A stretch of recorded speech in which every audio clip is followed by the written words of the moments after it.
Some might be surprised to learn that the fate of America's economy has already been determined, verified, and announced by the Obama White House.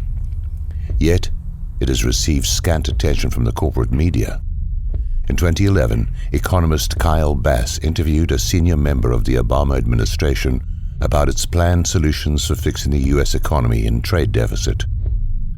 Among the questions he asked was about the U.S. exports and wages, but the question itself was not nearly as important as the response he received from this senior administration official. In fact, this single 7-word response clarifies everything, explains everything, and leaves little else to discuss. We're just going to kill the dollar. There it is, the entire agenda in one short sentence. It explains everything we've been seeing domestically and globally. That one statement makes every other question irrelevant, or otherwise answers all economic questions and explains everything. Nothing else matters. I urge you to ponder that statement and all it implies. Doing so will provide you with the clarity to understand not only what is taking place today, but what is yet to come. It is important to note the specificity of the word kill.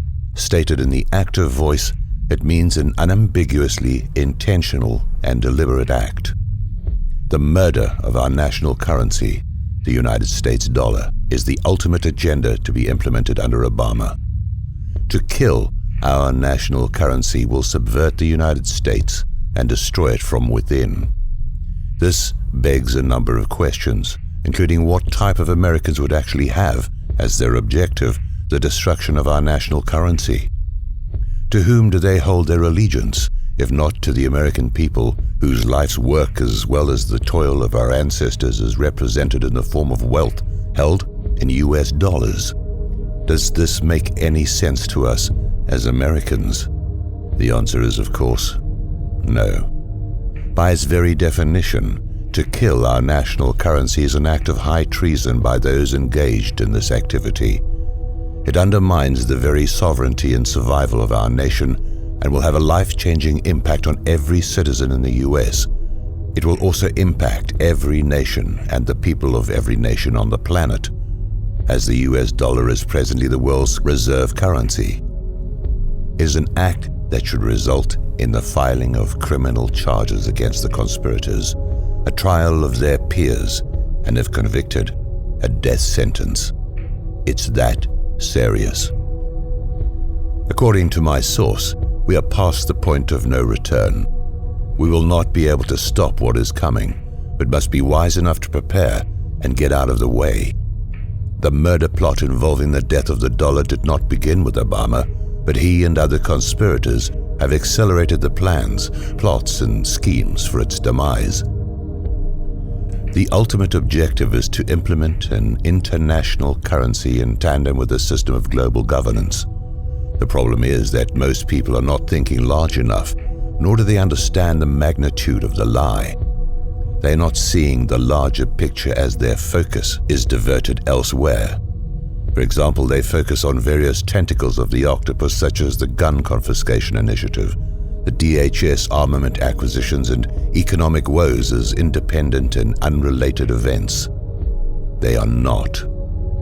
Meanwhile, others continue to adhere to or even perpetuate the dual-party meme of governance, holding dearly to the notion that there is a practical difference between the Republican and Democratic parties.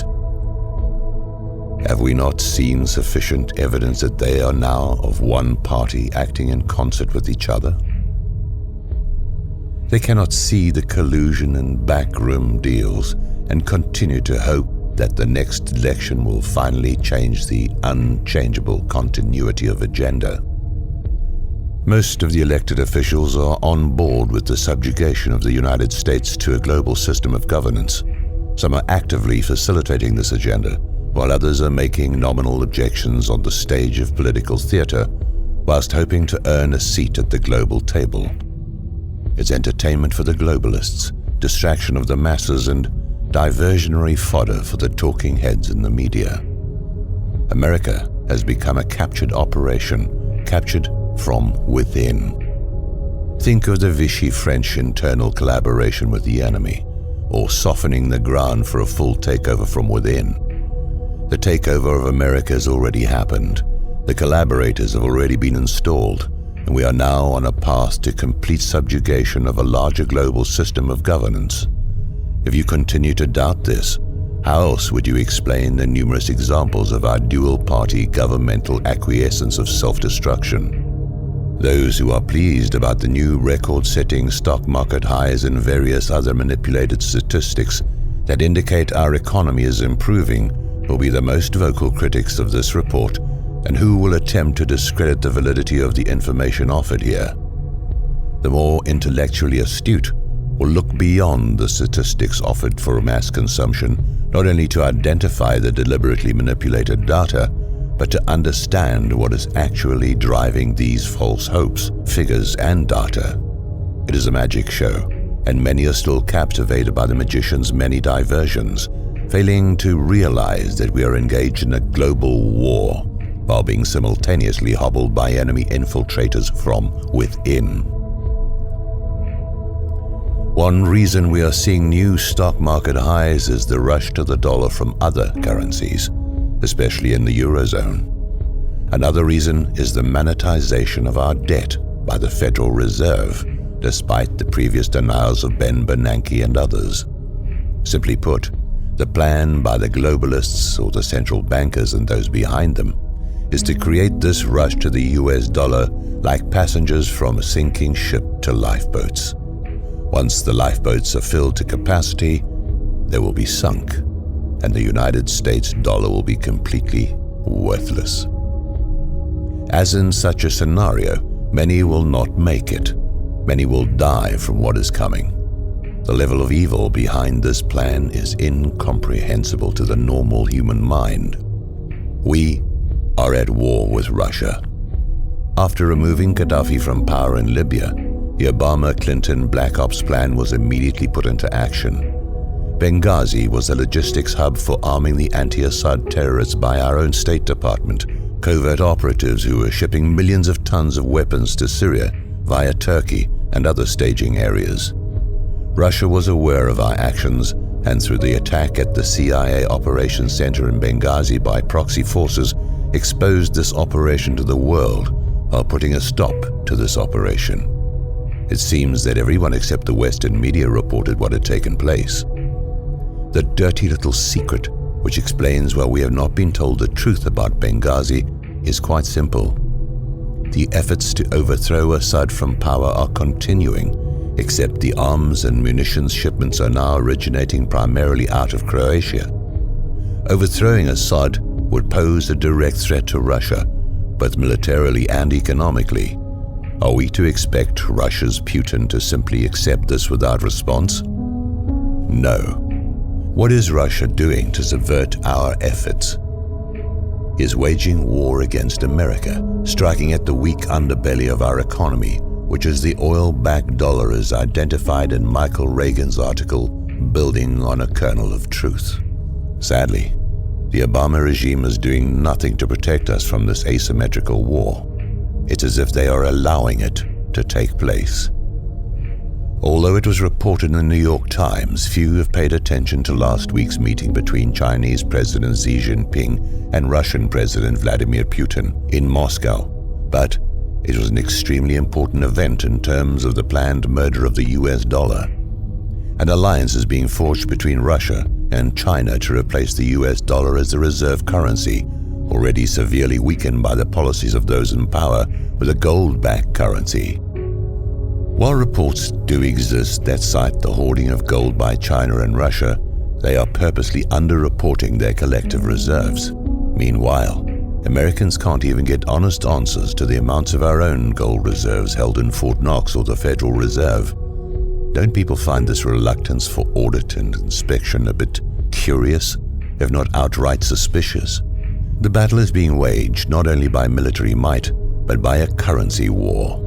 We are being played through our military involvement in the Middle East, including our covert operations against Syria at the behest of Saudi Arabia.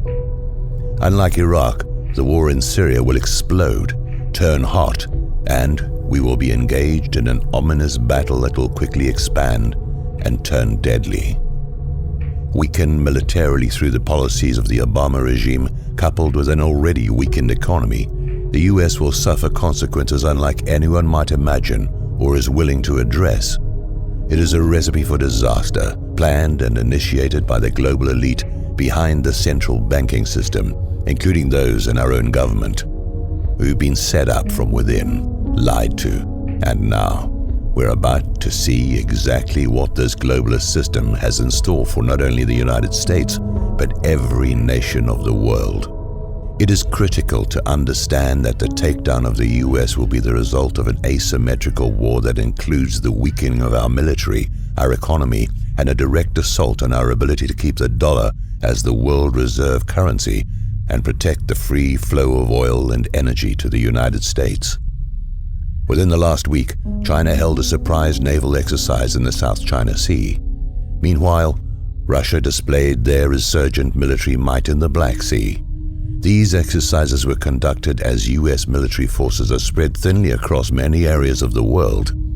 Is anyone paying attention here? Just as certain a collapse of the dollar is coming, so will be chaos on the streets of America caused by this plan to kill the dollar. The central bankers and the leaders selected to govern each country have effectively used the Hegelian dialectic to implement their agenda. Just as stated by George H.W. Bush on September the 11th, 1990, their predetermined solution of a new world order is being formed before our very eyes. They've told us what they are doing, but we have chosen not to listen or failed to understand what was being said. The US has always been the firewall against the globalists. By their persistence, infiltration of global elitists into our government, and covert subversion from within, we are being led to slaughter. A view from space, looking at the larger picture of events for which many have questions, a clearer picture emerges. There will be some who dare to resist the pillaging of our bank accounts, the erosion of our rights, and the enslavement that comes with the dismantling of America. The dust clouds visible on the far horizon that watchmen have been reporting for decades can now be seen as an attacking army of barbarians whose fighters are now on the ladders and cannons are breaching our empire's outer walls. Who knows how long the inner walls of our empire will survive the next wave of their coming attack.